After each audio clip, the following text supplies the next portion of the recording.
तारक मेहता के उल्टा चश्मा के आज के एपिसोड में हट गया जेठालाल के गड़ा इलेक्ट्रॉनिक्स का सील। म्यूनिसिपैलिटी ऑफिस पहुंचकर जेठालाल को एक और भयंकर झटका लगा। बाघा ने बताया था कि कलिंगड़ यानी तरबूज बेचने का फाइन सिर्फ 5,000 रुपए है, लेकिन शर्मा जी ने रसीद काट कर दी पूरे 6,000 रुपए की।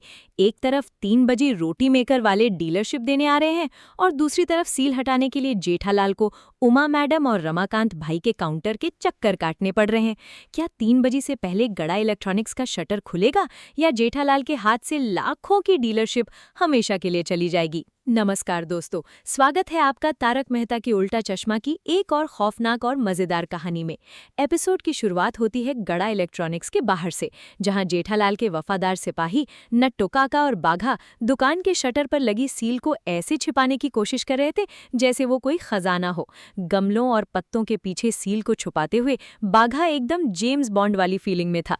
तभी वहां एंट्री होती है जेठालाल के फायर ब्रिगेड तारक मेहता की। जेठालाल उन्हें देखकर ऐसे खुश हुआ जैसे तपते रेगिस्तान में किसी को पानी मिल गया हो। बाघा ने तुरंत मक्खन लगाना शुरू किया। सेठ जी, मेहता साहब का दिमाग एकदम गर्मा गर्म कढ़ाई जैसा है। जैसे कढ़ाई से गर्मा गर्म भजिया निकलते हैं, वैसे ही मेहता साहब के दिमाग से गर्मा गर्म आइडियाज। लेकिन जेठालाल का पारा हाई था। उसने बाघा को डपटा और मेहता साहब को वो मनहूस सील दिखाया। क्या मेहता साहब इस सील का कोई तोड़ निकाल पाएंगे? जेठालाल की तो जान हलक में अटकी हुई थी। उसने अपनी किस्मत को कोसते हुए कहा कि वो ऊंट पर भी बैठे तो भी कुत्ता उसे काट खाता है। उसकी सबसे बड़ी टेंशन थी गोल गोल कंपनी की वो 3 बजे वाली डीलरशिप। अगर उन्हें पता चल गया कि दुकान सील है तो डीलरशिप तो क्या, वो जेठालाल को एक रोटी भी नहीं देंगे। तारक मेहता ने उसे शांत करने की कोशिश की, लेकिन जेठालाल तो हकीकतात्मक सोच में डूबा हुआ था। तभी तारक मेहता के दिमागी राडार ने काम किया। उन्होंने पूछा, नोटिस कहाँ है? बिना नोटिस के सील कैसे लग सकता है? जग्गू चाय वाले से लेकर बाघा तक किसी को नोटिस के बारे में कुछ नहीं पता था। बाघा ने अपना अल्ट्रा प्रो मैक्स दिमाग लगाया कि शायद गुंदर खराब होने की वजह से नोटिस उड़ गया होगा। जेठालाल ने दीवार टटोली तो वहां सच में गुंदर लगा था, मतलब नोटिस हवा में कहीं फरार हो गया था। लेकिन क्या वो हवा में उड़ता नोटिस मिल पाएगा? सब नोटिस ढूंढने में लग गए। अचानक बाघा जोर से चिल्लाया, सेठ जी, दिल के अरमानों का ऐसा कचुम्बर बनाया। जेठालाल को लगा नोटिस मिल गया, लेकिन वो तो एक शायरी थी जो बाघा बावरी को सुनाने के सपने देख रहा था। जेठालाल का खून खौल उठा। उसने बाघा को ऐसा घूरा कि बाघा तुरंत शोरी करने लगा। नोटिस कहीं नहीं मिला। कचरे की गाड़ी में जाने की पूरी संभावना थी। अब असली सस्पेंस ये था कि सील आखिर लगाया किसने? मेहता साहब ने सीआईडी वाली इन्वेस्टिगेशन शुरू की। क्या जेठालाल ने लोन लिया था? नहीं। जेठालाल का ज्ञान था कि 10-15% ब्याज पर लोन लेना छोटे व्यापारियों के लिए घाटे का सौदा है। क्या वो गारंटर बंधा था? नहीं। क्या टैक्स बाकी था? जेठालाल ने तुरंत अपने सीए मनोज भाई को फोन लगाया। मनोज भाई ने तो उल्टा खुशखबरी दे दी कि टैक्स भरना नहीं, रिफंड लेना बाकी है। तो फिर ये सील रूपी ग्रहण कहाँ से लगा?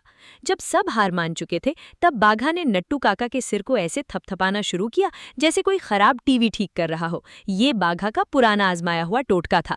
दिमाग खटखटाओ और पुरानी बातें याद करो। जेठालाल ने गुस्से में कहा, पटक भाई पटक, जब तक याद नहीं आता पटकते रहो। और तभी नट्टू काका के दिमाग की बत्ती जली। उन्होंने जोर से चिल्लाकर कहा, यूरेका यूरेका। और फिर बाघा और नट्टू काका ने एक साथ वो भयानक सच उगला, कलिंगड़।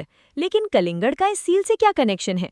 आपको याद होगा तारक मेहता के उल्टा चश्मा के पिछले एपिसोड्स में जब सोढ़ी की वजह से एक फ्रूट वाला गोकुलधाम में 1 लाख के कलिंगड़ छोड़ गया था। बाघा और बावरी बिना परमिशन के गड़ा इलेक्ट्रॉनिक्स के बाहर वही कलिंगड़ बेच रहे थे। म्यूनिसिपैलिटी ने उन पर फाइन ठोक दिया था और वो फाइन भरने की जिम्मेदारी ली थी सोढ़ी ने। जेठालाल ने आग बबूला होकर सोढ़ी को फोन लगाया। सोढ़ी फोन पर अपनी गड्डी के फाइन की बात कर रहा था। तब बाघा ने उसे कलिंगड़ वाले फाइन की याद दिलाई। सोढ़ी को झटका लगा, वो तो फाइन भरना भूल ही गया था और ऊपर से वो पनवेल में था। जेठालाल का गुस्सा 7वें आसमान पर पहुंच गया। सोढ़ी ने कान पकड़कर सॉरी बोला, लेकिन फोन ही उसके हाथ से गिर गया। 5,000 के फाइन के लिए दुकान सील। जेठालाल का दिमाग फट रहा था। उसने कसम खाई कि वो खुद जाकर फाइन भरेगा। लेकिन क्या म्यूनिसिपैलिटी में उसका काम इतनी आसानी से हो जाएगा? जेठालाल और मेहता साहब रिक्शा पकड़कर म्यूनिसिपैलिटी ऑफिस पहुंचे। जेठालाल ने नट्टू काका और बाघा को हिदायत दी थी कि किसी भी कस्टमर को खाली हाथ नहीं जाने देना है। उन्हें 10% डिस्काउंट का लालच देकर कल बुलाना है। ऑफिस पहुंचकर उन्होंने एक लंबी लाइन देखी। मेहता साहब को लगा यही फाइन भरने की लाइन है।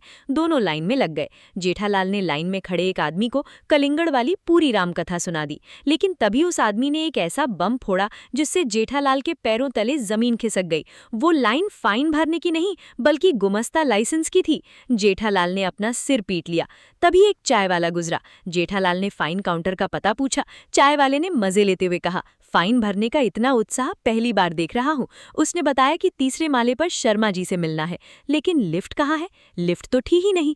जेठालाल और मेहता साहब हांफते हुए सीढ़ियां चढ़कर तीसरे माले पर पहुंचे। शर्मा जी के केबिन में पहुंचकर जेठालाल को एक और भयंकर झटका लगा। शर्मा जी ने फाइन की रसीद दिखाई, पूरे 6,000 रुपए।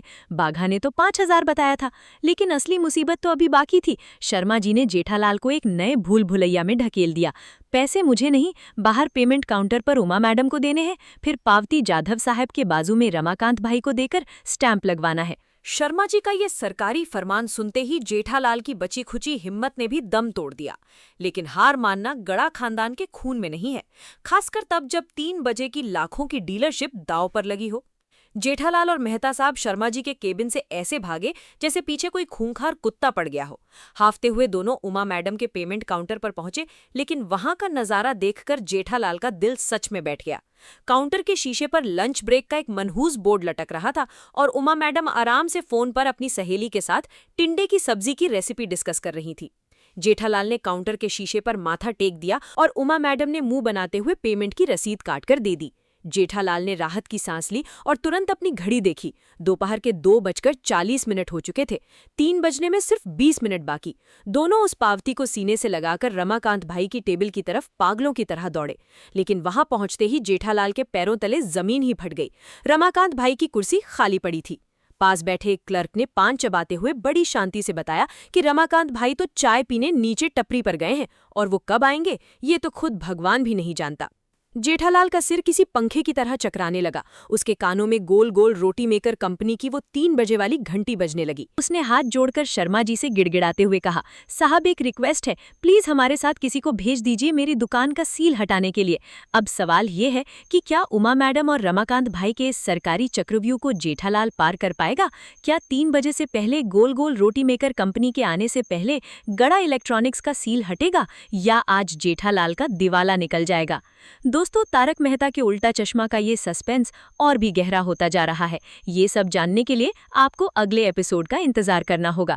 क्या आपको लगता है कि जेठालाल 3 बजे से पहले गोल गोल रोटी मेकर कंपनी के आने से पहले गड़ा इलेक्ट्रॉनिक्स का वो मनहूस शटर खोल पाएगा, या फिर गोल गोल रोटी मेकर कंपनी सील लगी दुकान देखकर जेठालाल को हमेशा के लिए ब्लैकलिस्ट कर देगी? प्लीज इस वीडियो को लाइक कीजिए ताकि इस वीडियो की रीच बढ़े और मैं आपके लिए ऐसे मजेदार वीडियो रोज बना सकूं। Thank you.